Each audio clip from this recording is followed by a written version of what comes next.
Alors voilà pour la présentation générale. Maintenant, tout le monde est à peu près au courant de comment fonctionne l'application, comment fonctionnent ces parcours. Maintenant, on va rentrer dans leur genèse un petit peu, sur la manière dont le travail a été mené. Je vais vous présenter les gens qui sont là. Alors, malheureusement, la cheville un peu ouvrière de ce projet, Lynn Cook, qui était celle qui a mené les fameux entretiens sur le territoire pendant de longues semaines, voire de longs mois même, a le Covid. Donc elle n'est pas parmi nous. Voilà, ça traîne encore un petit peu. C'est pas grave, on va pallier à son absence. Gaëtan Gromer est tout à ma droite. Alors, c'est la deuxième fois que sa maman est contente parce qu'il repasse au cinéma.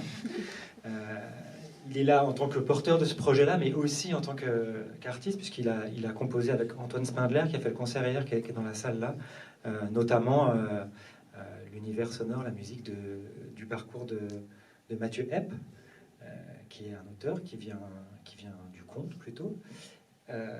J'ai un habitant de Villerue, à ma gauche, représentant des habitants de Villerue, Jean-Philippe Conti, qui a beaucoup œuvré, lui aussi, on va en parler après, mais qui a beaucoup été une personne ressource sur le territoire pour tout ce travail-là, qui a accueilli aussi chez lui, qui, paraît-il, pour ceux qui reviendraient, fait des super bonnes pâtes au saumon avec des fleurs dedans. C'est important.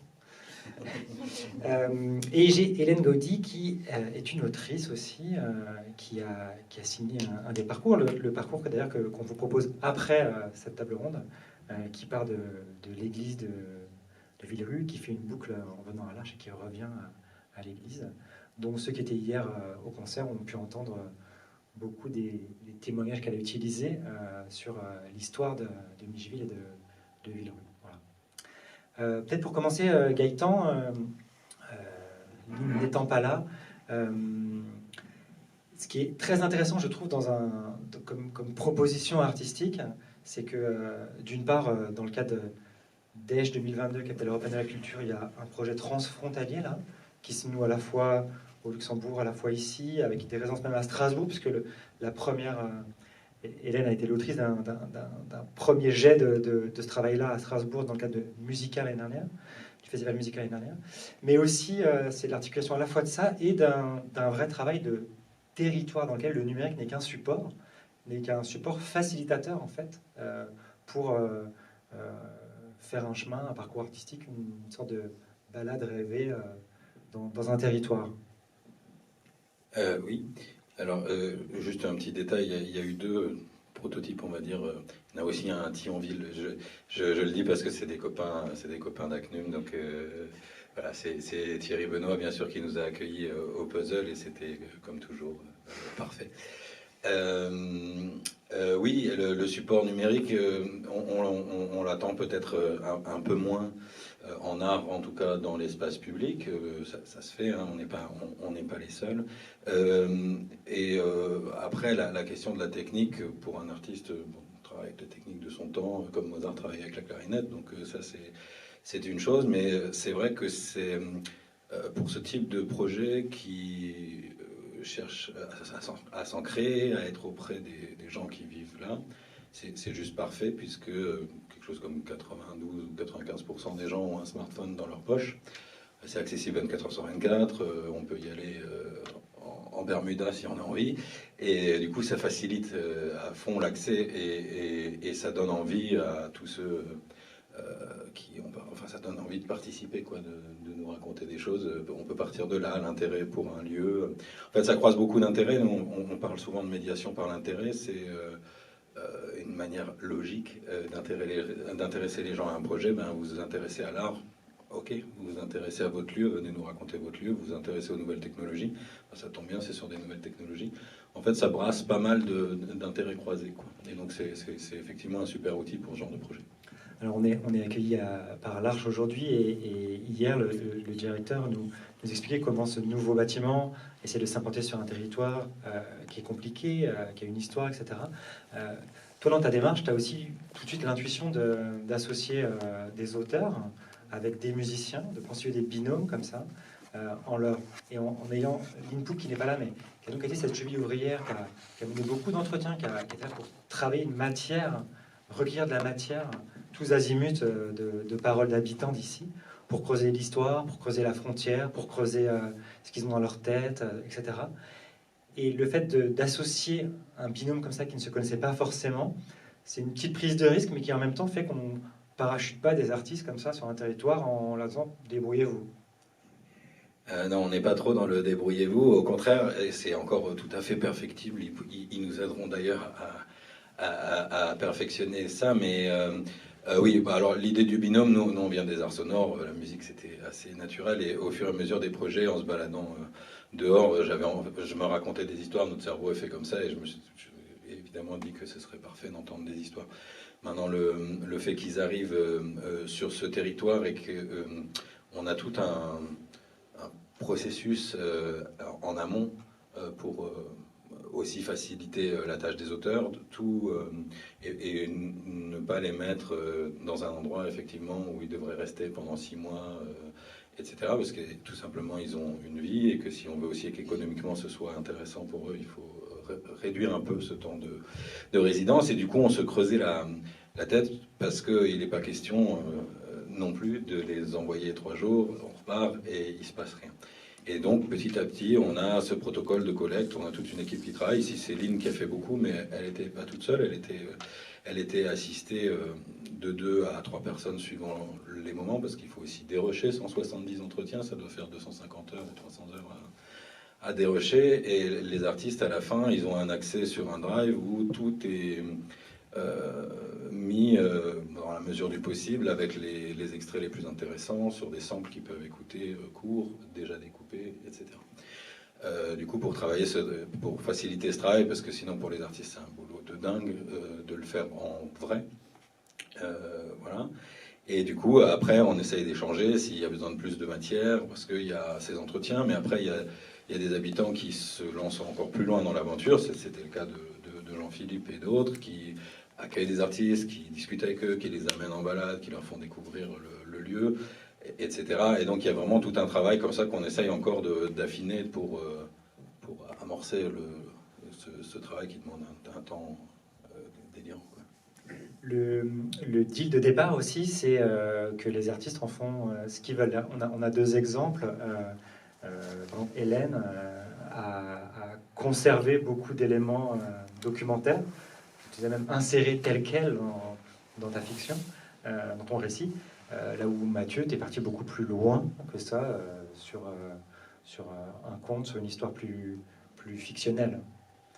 Et du coup, ces 2 possibilités-là, alors c'est pas les 2 extrêmes du prisme possible, mais quand même, toi, liberté aux artistes d'en faire ce qu'ils veulent de cette matière-là.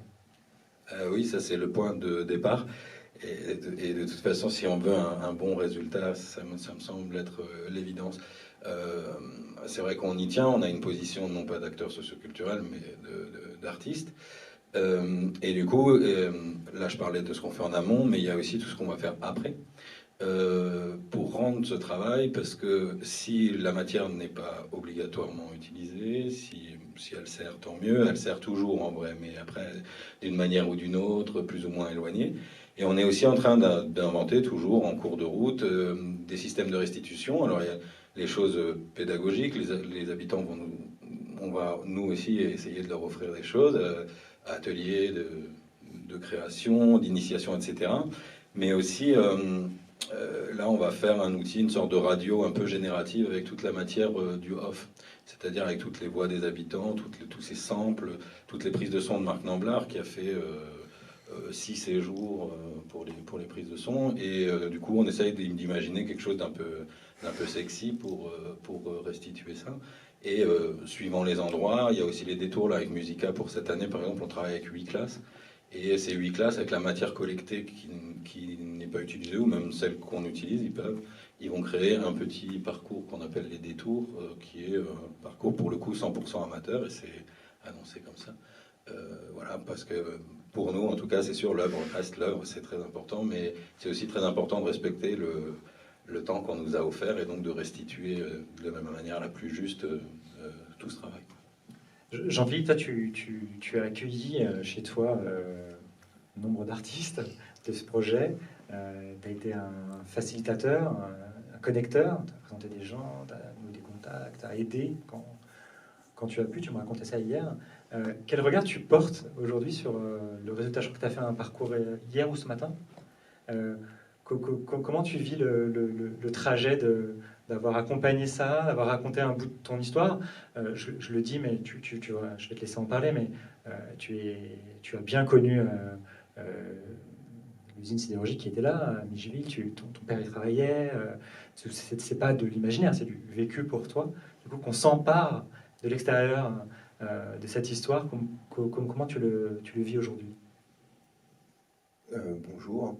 Moi, je dois dire qu'au départ, j'étais un peu circonspect sur le projet, comme plein de gens qui vivent un territoire et qui se demandent ce que viennent faire des gens pour nous parler de nous. Et au final, on découvre que finalement, comme tu le disais, Gaëtan, euh, l'habitude fait qu'on oublie les choses se perdent. Et surtout, le regard qu'on peut porter nous-mêmes sur notre propre réalité, il est déformé par cette habitude, par ces émotions qu'on peut vivre, par notre propre histoire. Et le fait d'avoir des gens extérieurs qui viennent nous regarder, finalement, nous montre un aspect totalement différent et pourtant coïncident. Et cet éclairage-là, il est vraiment intéressant, il est vraiment porteur, on redécouvre des choses. Et, et je pense que pour la population, pour le coup pas pour moi, pour la population de Villerupt, qui n'est pas une population qui est habituée à ce qu'on s'occupe d'elle, on va dire, ou qui est une population qui est consciente de sa valeur, c'est d'un monde d'ouvriers, de gens qui, jusqu'à des générations des années 50, allaient assez peu à l'école, ou à 13 ans, partaient à l'apprentissage. Des gens qui se déconsidèrent souvent.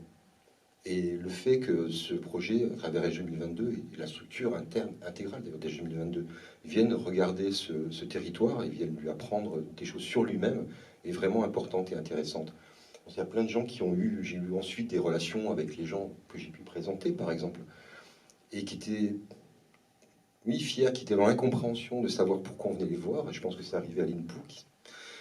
J'ai rencontré des gens qui m'ont dit, mais pourquoi vous venez me demander quelque chose? Et finalement, ensuite, ces gens-là, en discutant plus tard, en les recroisant sur le marché, qui étaient très fiers de ça. Il y a effectivement des choses qui sont importantes ici, qui sont malheureusement aujourd'hui, qui ne sont plus existantes matériellement dans le paysage. Elles sont existantes dans nos consciences, dans les consciences collectives. Et le fait que ça prenne la forme d'une œuvre d'art aujourd'hui, quelque chose d'important, un projet culturel très important au sein de l'Europe, c'est quelque chose qui va faire beaucoup de bien au lieu. Et qui va remontrer aussi que celui a une valeur au-delà de sa simple économie, de choses comme ça, mais sur son patrimoine, sur son vécu social, sur ces liens qui existaient, qui semblent s'être distendus, mais qui en fait, au regard des interviews, par exemple, réapparaissent comme des choses fondamentales qui nous ont vraiment structurés. Donc, je pense que ce projet peut être intéressant au-delà du simple aspect artistique pour toute la communauté, transfrontalière aussi, sur un outil de regard qui nous permet de regarder et de comprendre aussi bien notre passé que quelque part avoir des pistes pour défricher notre avenir. Donc merci à vous. Il y a des gens qui ont... Ça a fait le tour un peu du village, que des artistes venaient, qui posaient des questions. Comment ça a bruissé pendant ces mois-là autour du projet? Parce que c'est un endroit où tout le monde se connaît, marqué par une histoire très forte, de communiste, très engagé. Donc il y a des liens très forts entre vous. Et j'imagine que ça doit tourner très très vite ce genre d'infos et que ça doit animer un peu les conversations et pas qu'au café. Eh bien, j'aurais tendance à dire que non. Non pas que tout le monde s'en fout, absolument pas. Mais simplement, il y a ce manque d'habitude, c'est tout nouveau. On va dire, les offres culturelles, elles viennent essentiellement du Luxembourg. Alors on a la Philharmonie, la Culture Fabrique, la Rocale, et ainsi de suite. Il n'y avait pas de lieu culturel d'importance. Et il n'y a pas eu spécialement de grands projets qui parlaient de notre culture, mis à part les films qui vous ont été présentés. La semaine dernière, l'usine secrète, mais aussi les films historiques de la ville, les Coach en hiver, l'anniversaire de Thomas, des choses comme ça qui parlent profondément de la culture ouvrière. Les bandes dessinées aussi, de Baru, par exemple. Mais il n'y a pas cette appétence folle pour des modes d'expression artistique qui sont quand même, non pas hors cadre, mais qui sont nouvelles. Pour ici, les arts sonores et numériques, c'est des choses qui ne parlent pas encore, mais à part des franges assez réduites de la population. Donc finalement, la population s'est plus interrogée sur le pourquoi de votre présence. Mais qu'est-ce qu'ils viennent faire là? Parler de quoi? Et il n'y a pas des gens qui se disaient, mais moi, faut absolument qu'on parle de ça, faut que j'y sois, faut que cette parole-là, on l'ait. Si, moi. Et, Et d'autres gens, bien sûr. Et toi, par exemple, que tu es là et que tu peux en témoigner, qu'est-ce qui importait pour toi? De quoi tu voulais t'assurer comme récit? Moi, je pense que c'est le récit de cette mémoire des anciens qui sont arrivés, effectivement, qui ont construit quelque part cette ville avec leur force de travail et qui n'apparaissent plus dans la matière de la ville, mis à part dans les cités ouvrières qui sont traitées comme elles sont traitées, pas forcément toujours avec beaucoup d'intelligence, je dirais. Et comment dire, ces choses qui m'ont touché moi. Et c'est là qu'il y avait un gros dilemme, c'est qu'en fait, vous avez une œuvre à produire qui doit être autonome. Et à un moment qui ne doit pas forcément... Vous allez récolter les affects, par contre, c'est pas l'affect des gens qui doit guider votre travail. Et du coup, moi, en tant qu'un peu, entre guillemets, fixeur dans l'endroit, j'avais cette propension à me mêler de leurs histoires, de leurs affaires, alors qu'en fait, j'avais aussi cette volonté de me dire non, surtout pas, ne le fais pas. Bon, je parle beaucoup. T'es tiraillé entre les deux. Voilà, de laisser cette liberté de travail, justement pour qu'il y ait un regard qui ne soit pas empreint de notre propre émotion. Hélène, toi qui a été accueillie par Jean-Philippe, qui a dormi, qui a séjourné chez lui, qui a beaucoup discuté, des moments aussi, il y a aussi des moments informels qui se jouent, où toi, un auteur, c'est ça, c'est aussi, ça prend la vie partout où elle est. Est-ce que tu dirais que ça a été aussi important ça que finalement la matière brute que tu as pu avoir du reste du travail? Oui, bien sûr, ça fait partie de la découverte d'un lieu. C'est ce que vous disiez tout à l'heure sur le fait d'arriver. Moi, j'aime beaucoup ça, en fait, arriver un peu en étrangère dans un endroit. Moi, je suis incapable d'écrire sur les endroits où je vis, justement, et je choisis toujours des lieux qui me sont inconnus au départ, pour essayer d'attraper, comme tu dis, tout ce qu'on peut attraper sur l'endroit. Donc déjà, il y a le paysage, et puis il y a les gens.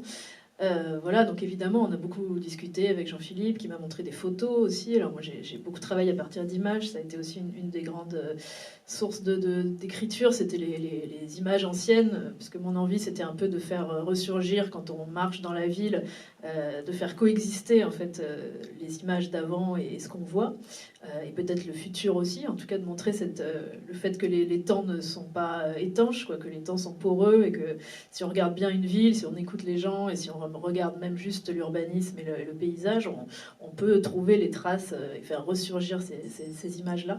Donc voilà, Jean-Philippe m'a ouvert son grenier, ses photos de famille, voilà, plein d'anecdotes qui sont évidemment très précieuses.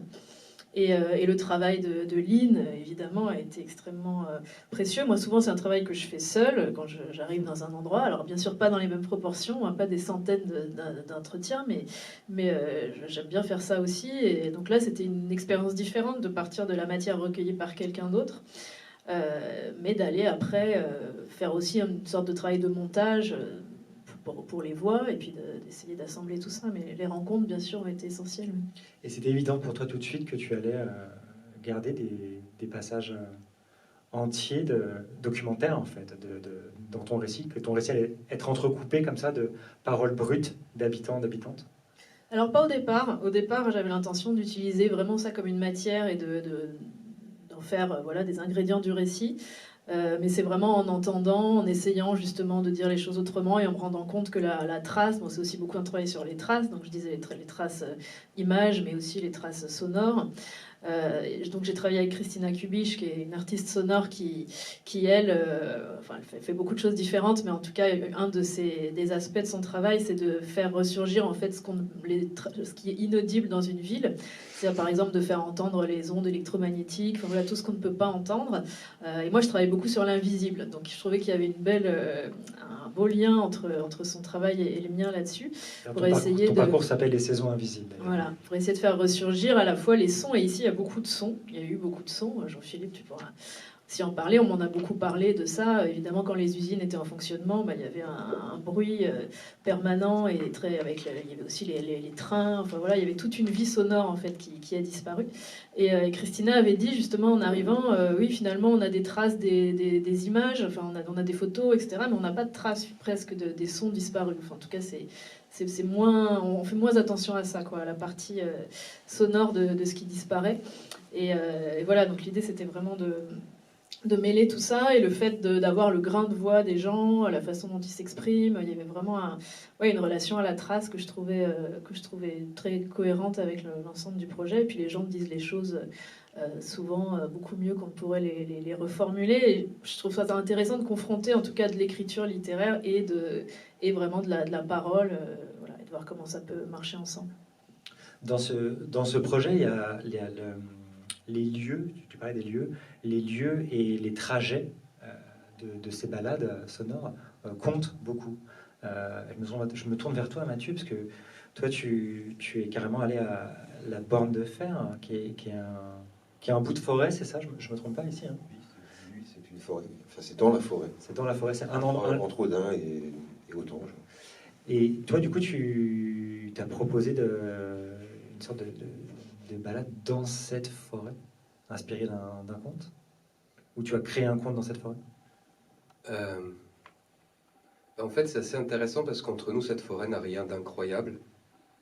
Il y a des forêts comme ça, en tout cas pour moi. Il y a des forêts qui peuvent vraiment nous surprendre, nous émouvoir. Et celle-ci, c'est un bois. Et d'ailleurs, quand on en discutait, tu me disais, mais personne ne va se promener là. On regarde sur la carte, c'est à moitié effacé. Et un peu plus loin, au Luxembourg, il y a beaucoup de gens qui font du vélo, enfin, c'est très actif. Et quand on arrive là, il y a rien qui t'appelle vraiment de très fort. Et je me rappelle qu'on en discutait aussi, parce que moi j'ai grandi près de la forêt, dans le Bas-Rhin, et chaque rocher a une histoire, il s'est passé un truc. Et je disais, mais il y a bien des légendes.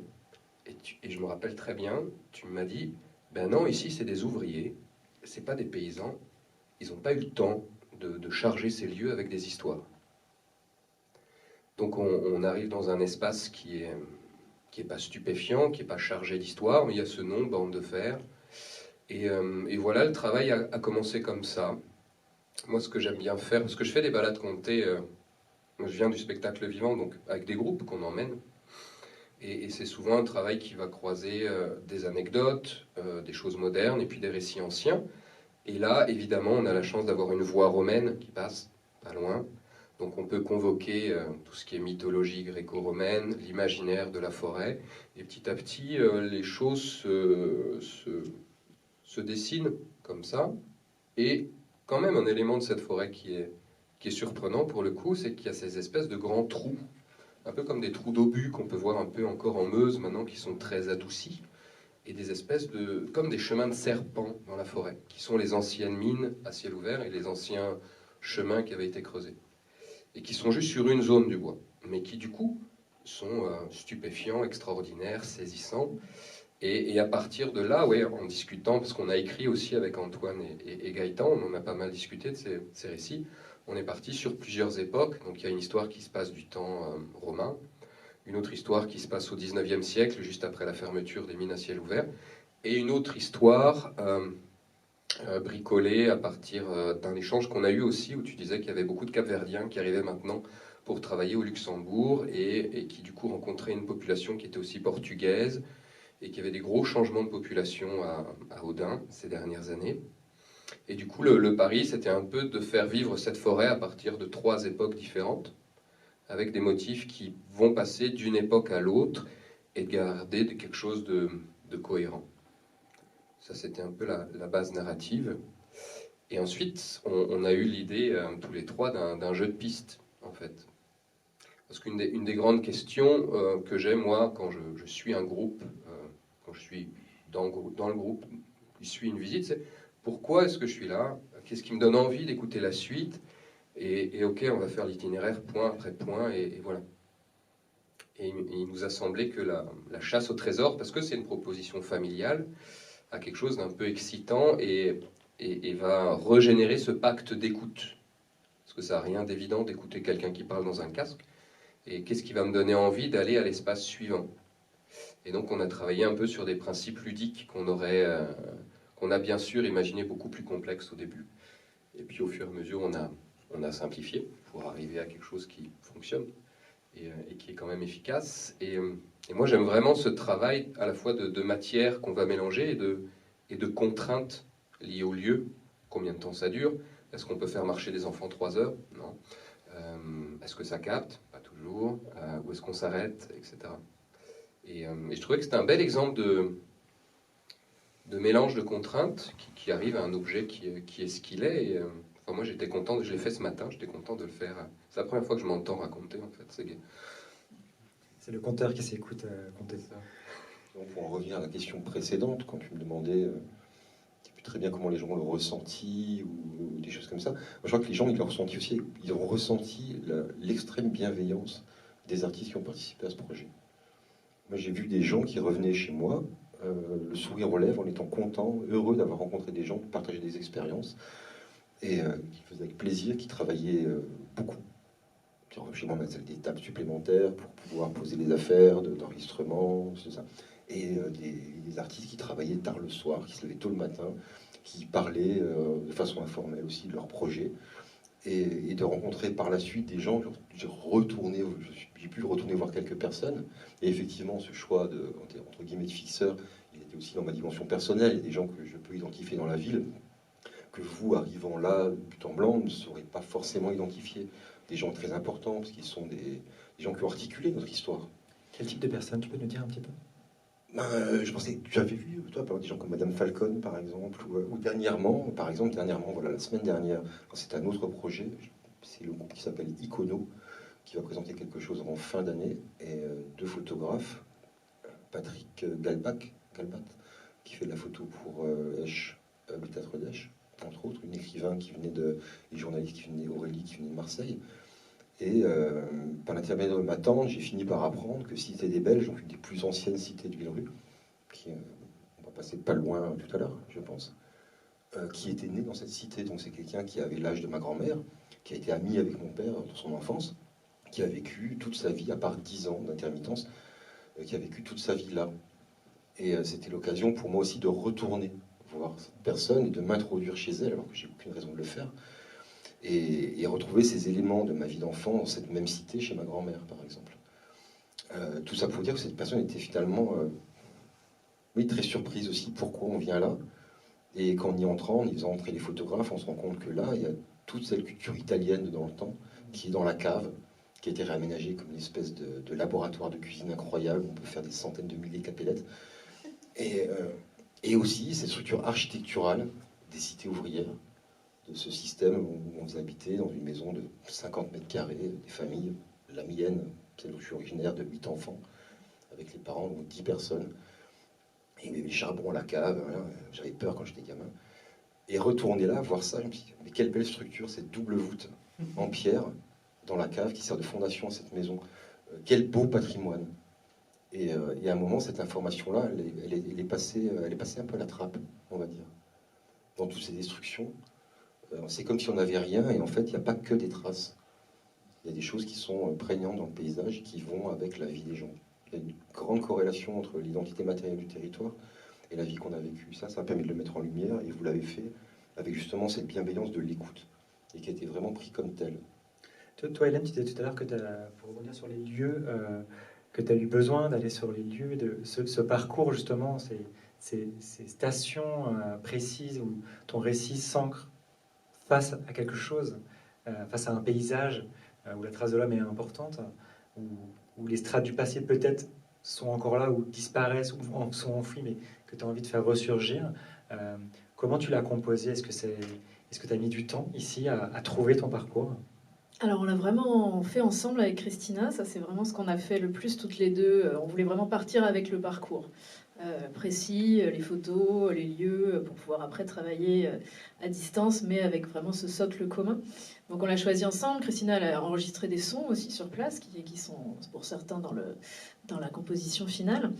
Et pour moi, ce qui comptait, et ce que j'ai trouvé vraiment intéressant avec ce système d'écriture, hein, c'est ce que j'ai aussi expérimenté hier comme vous dans le parcours qu'on a fait à Belleval, c'est le fait qu'il se passe vraiment quelque chose entre ce que les gens voient et ce qu'ils entendent. Alors il y a des choses qui sont prévisibles, donc les lieux, moi je les ai choisis en fonction de ça, par moment un détail, voilà, quelque chose qui va venir résonner avec ce qu'on raconte. Et puis il y a aussi toute une partie imprévisible. J'ai vu hier, on a l'impression quand on fait ce genre de parcours, je trouve en tant que quand on écoute, d'avoir une espèce de caméra, en fait, c'est peut-être l'habitude du cinéma, mais voilà, qu'on va braquer à un moment donné sur un détail qui va résonner avec ce qu'on entend. Et donc, à la fois, le parcours pour moi devait être s'appuyer comme ça sur des jalons qui viennent vraiment devenir des parties du récit, mais être aussi des endroits suffisamment ouverts, suffisamment où il se passe des choses, voilà, pour que on puisse croiser quelqu'un, il puisse y avoir un oiseau qui passe, il puisse y avoir un bruit, enfin voilà, pour que on mette le plus possible de notre côté les conditions du surgissement, de la surprise aussi, quoi, voilà. Et c'est assez génial à faire, ça, enfin très, très excitant en tout cas, je trouve, de choisir ces lieux-là et oui, de savoir que le parcours va bouger, enfin, que forcément ce qui va se passer au moment où les gens vont le faire. En plus, celui que j'ai écrit donc avec Christina, ça se base aussi pas mal sur les saisons, donc sur l'idée que le paysage change, et avec le temps, et aussi bien sûr avec les moments de l'année, et donc d'essayer de prendre en compte, en tout cas voilà, d'accueillir tous ces changements du lieu qui vont résonner chaque fois différemment avec le texte, quoi. Ça tombe bien, vous avez jusqu'à fin 2023 pour les faire et les refaire, donc vous pouvez les tester à différents moments de l'année. Comment l'un et l'autre, en tant qu'auteur, une des spécificités aussi, ça a été que ces textes, ils ont été enregistrés par des comédiens après, donc il y a des voix qui ont été posées dessus, et la voix c'est toujours quelque chose en fait, c'est pas au conteur que je vais l'apprendre. Est-ce que toi tu as eu par exemple la tentation de le faire toi-même, ou comment vous êtes mêlé de tout ça? Je crois que tu as eu la tentation. Ouais. C'est pas grave, on m'entend quand même. Il a eu la tentation. On a trouvé une astuce. Ouais. Bah, disons que moi, j'écris pour moi-même, ou j'écris pour d'autres conteurs, conteuses avec qui je travaille. Et en plus, le texte qu'on écrit, il est variable. C'est-à-dire, enfin, la spécificité que je défends moi dans le conte, c'est l'adaptation au contexte, aux gens qui sont là.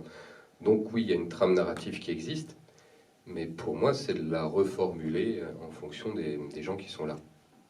L'âge, le contexte, bref. Et là, on est face à une œuvre numérique qui est certes disponible en permanence, mais qui est fixe. Et ça change beaucoup de choses à quelle saison ils vont visiter. La forêt, ils ont rajouté des chemins qui n'existaient pas avant. Ils sont en train de faire des travaux, de couper des arbres. Qui sont celles et ceux qui écoutent? Est-ce que c'est une famille? Est-ce que nous, c'est plutôt une proposition familiale? Est-ce que c'est quelqu'un de tout seul? Est-ce que c'est quelqu'un qui marche vite, quelqu'un qui marche lentement? Tous ces paramètres-là, que je peux gérer en balade comptée, j'y ai plus accès. Donc c'est vraiment une autre façon déjà d'écrire, et en plus c'est écrire pour quelqu'un d'autre qui va le dire. Donc ouais, c'est une comédienne qui a lu les textes. Et puis nous, dans notre principe de jeu de piste, on a imaginé aussi le rôle d'un maître du jeu qui accompagne la personne, le groupe qui avance, et qui met en lien avec cette parole de femme mystérieuse. Et c'est comme ça que j'ai réussi à parler. Voilà. Bien joué. Hélène, toi? Oui, bah, c'est une composante qu'on maîtrise pas, et c'est vrai que moi je viens plutôt du livre, donc j'ai l'habitude de tout faire toute seule, et voilà, d'avoir ma voix dans ma tête qui est la mienne. Et oui, donc ça, c'est une partie, le texte nous échappe un petit peu d'un coup, quoi. Donc moi j'ai pas mal suivi, Gaëtan peut en témoigner. J'ai suivi sur Zoom les enregistrements, j'ai pas mal embêté les comédiens, parce que moi je voulais souvent moins d'intention. Enfin, pour moi, ça, c'est un texte qui n'est pas fait vraiment pour être joué, c'est un texte qui est fait pour être lu. Alors, ce qui ne veut pas dire qu'il ne faut pas y mettre de l'émotion, ou, voilà, mais en tout cas, c'est une forme de jeu qui n'est pas vraiment du jeu. Enfin, c'est une espèce d'entre-deux qui n'est pas hyper simple à trouver. Donc, on a fait des allers-retours avec les comédiens, et finalement, voilà. Mais c'est vrai que c'est le moment où le texte échappe, et où c'est aussi l'intérêt du projet, c'est de travailler avec des gens, et ça fait un ensemble où chacun met quelque chose. La musique, c'est pareil. Évidemment, Christina a fait son travail sans que j'intervienne du tout. Et je pense qu'on était toutes les deux très, très contentes d'avoir travaillé ensemble et de ce que ça pouvait produire. Mais pour moi, c'était une expérience intéressante et nouvelle, effectivement, de donner mon texte, et puis voilà, que les gens s'en emparent aussi, en sachant qu'encore une fois, ceux qui vont l'écouter vont aussi s'en emparer, parce que, comme dit Mathieu, on ne sait pas qui c'est, on ne sait pas comment ils vont le faire. Ça se trouve, ils vont le faire dans le désordre, ils vont casser le texte en morceaux. Voilà, on n'y peut rien, c'est le jeu, et c'est bien aussi. Alors, Christina n'est pas là, mais Gaëtan, peut-être que tu peux répondre, même si toi tu avais les doubles casquettes, c'est toi qui drivais un peu les comédiens au moment de l'enregistrement, mais aussi en tant que musicien, du coup, ce rapport entre... donc il y a le texte d'un côté, il y a l'univers sonore que vous avez produit, et puis tout à coup le texte qui vient se mettre par-dessus, ou qu'il faut intercaler avec tout ça, ça peut être parfois déroutant aussi pour la partie sonore, en fait. Oui, alors ça dépend des processus. Nous, on est un peu plus confort quand même que les... enfin, un confort de ce point de vue-là que les auteurs, parce qu'on participe au processus tout le long, on écrit des esquisses et des choses, mais on peut aussi beaucoup agir après, et donc recorriger, remodifier, ce qui, pour eux, une fois que les comédiens sont enregistrés, pour des raisons évidentes, c'est fini. Donc ça, c'est un peu plus confort. Après, ce qui est moins confort, c'est que comme on arrive à la fin, on a moins de temps pour travailler. mais voilà. Et oui, cet aspect de la voix, c'était aussi très intéressant, parce que pour nous aussi, c'est assez nouveau dans le travail de 2.2. Et du coup, ça m'a pas embêté du tout quand là, les deux présents, en tout cas, se sont investis là-dedans. Et pour moi, c'est même beaucoup plus confortable que la personne qui l'a écrit participe à ce travail avec les comédiens, quoi. Est-ce que il est prévu, ou c'est en jachère ou en prévision, de faire un travail de territoire, de terrain, de médiation culturelle, comme on l'appelle, avec toute cette matière-là qui existe maintenant, qui est hyper facile d'utilisation, je sais pas, avec des scolaires, des vidéos ou d'ailleurs, d'autour. Comment le projet peut essaimer, vivre et avoir comment il peut y avoir un appel d'air vers des publics pour vos propositions? C'est tout le travail qui commence, parce que au départ, j'avais mal écrit la chose, et finalement, grâce au Covid, c'était tombé à l'eau, pas grâce. Voilà. Et du coup, on l'a réécrit, et ce travail-là, il commence vraiment maintenant, parce que avant, on pensait que la pédagogie parallèle, on va dire, à ce travail aussi de territoire, c'était une bonne idée. En fait, je ne crois pas que ce soit une bonne idée. Enfin, en tout cas, j'ai envie de l'expérimenter différemment maintenant, et que ce travail vienne plutôt après. Déjà pour la bonne et simple raison que les gens qui ne connaissent pas du tout ce type de travail peuvent déjà faire le parcours et avoir une bonne idée des choses. Et donc oui, il est prévu des ateliers de création, en plus de ce que je disais, de la radio, etc. Après, c'est encore, ça c'est aussi un travail avec Esch pour voir comment ça s'intègre dans quelque chose qui a une visibilité, parce qu'on n'est pas chez nous précisément, et que du coup là, on va avoir besoin du soutien des acteurs locaux, à qui on a proposé d'ailleurs voilà, des ateliers de création, etc. Tout est déjà financé, donc c'est cadeau. Et il va falloir qu'ils prennent le relais pour que ça advienne. Mais en tout cas, oui, l'appareil est prêt. On a des dossiers de médiation pour les acteurs locaux qui peuvent du coup avoir visite guidée avec tous les éléments pour qu'ils puissent... parce que ça, c'est un aspect, je dis ça un peu dans la vidéo, mais qui est hyper important pour les professionnels de la diffusion, du coup, c'est que c'est pérenne. Et du coup, la question des publics, surtout dans le numérique, c'est une question prégnante. Et du coup, là, ils ont un an et demi devant eux pour, avec notre accompagnement, bien sûr, pouvoir organiser tout un tas de choses, de découverte du parcours, de découverte des arts sonores, ateliers d'écriture, visites guidées, et tout ce qu'on pourra encore inventer. Et pour moi, c'est une chose forte du projet, mais c'est aussi une chose hyper difficile, parce que ça... nous, on va partir, là. On est toujours joignable, mais on va partir, et du coup, voilà, il faut que ça ait sa vie sur place, quoi. Jean-Philippe, je te prends en témoin, parce que tu es le seul vélopien de cette table ronde, hein, je suis désolé. Mais est-ce que, par exemple, est-ce que tu sens le territoire là prêt pour s'emparer de ça? Est-ce que, je sais pas, est-ce que, par exemple, est-ce qu'il y a un office de tourisme qui est prêt à dire, à les proposer, ces parcours-là, aux gens qui viendraient? Est-ce que tout ça, tu penses que ça va prendre ou pas? Écoutez, je vois mal comment je pourrais répondre à ça. C'est pas tant de mon ressort que du ressort des autorités politiques. Et je te demande un avis là-dessus, plus qu'autre chose. Oui, ça doit pouvoir le faire. Ouais. C'est porteur de ça. On en parlait tout à l'heure à l'extérieur. Moi, je peux regarder ça aussi de par finalement mon cursus de formation. Je suis architecte, et c'est des documents qui ont pu nous servir dans des cadres d'études urbanistiques, de servir de cartes mentales, de cartes de racontars territoriaux, mémoriels, dont on peut servir pour identifier des structures de flux, des structures de mémoire qui s'inscrivent dans le paysage, des pratiques urbaines, et qui sont une partie de l'équation quand on est en train de faire des sutures, comme on le fait ici, ce nouveau site de l'EPA 12 quartiers, qui s'apprête à recevoir normalement 5000 habitants nouveaux, mais aussi cette problématique de la frontière avec les gens qui travaillent d'un côté et de l'autre, donc des communications, et puis le fait d'avoir une ville ancienne structurée par des cités ouvrières, et là un quartier totalement nouveau qui fonctionne sur un autre modèle urbain. À un moment, les histoires qu'on vous a racontées, où chacun vient identifier ses propres réalités et qui viennent se juxtaposer les unes avec les autres, il y a d'un côté ces réalités particulières dont il faut tenir compte, et puis aussi ce que ça forme. Et ce que ça forme, vous pouvez le montrer quand on regarde globalement les choses. Je rebondis juste là-dessus parce que ça, après, on verra effectivement qui voudra bien s'en saisir, mais on travaille aussi côté luxembourgeois, mais c'est un institut qui travaille sur les deux côtés de la frontière. Avec le LISER, vous avez pu entendre Frédéric hier, ils vont aussi se saisir de cette matière, puisque c'est leur sujet, c'est des géographes, la question de la mobilité, de la frontière, etc. Et le LISER, c'est pas encore trop comment, parce que pour le coup, c'est des techniciens hyper pointus, quoi. Il y a que des chercheurs. C'est l'Institut socio-économique du Luxembourg, le LISER. C'est ça. Voilà, c'est un institut de recherche en sciences humaines, mais avec une grosse partie aussi appliquée sur les mobilités urbaines, ce genre de choses. Et ils ont une appétence, enfin la direction a envie de se saisir aussi du sensible, justement pour voir un nouvel angle de vue, etc. Et donc ça, on verra dans les mois à venir si ça débouche sur quelque chose.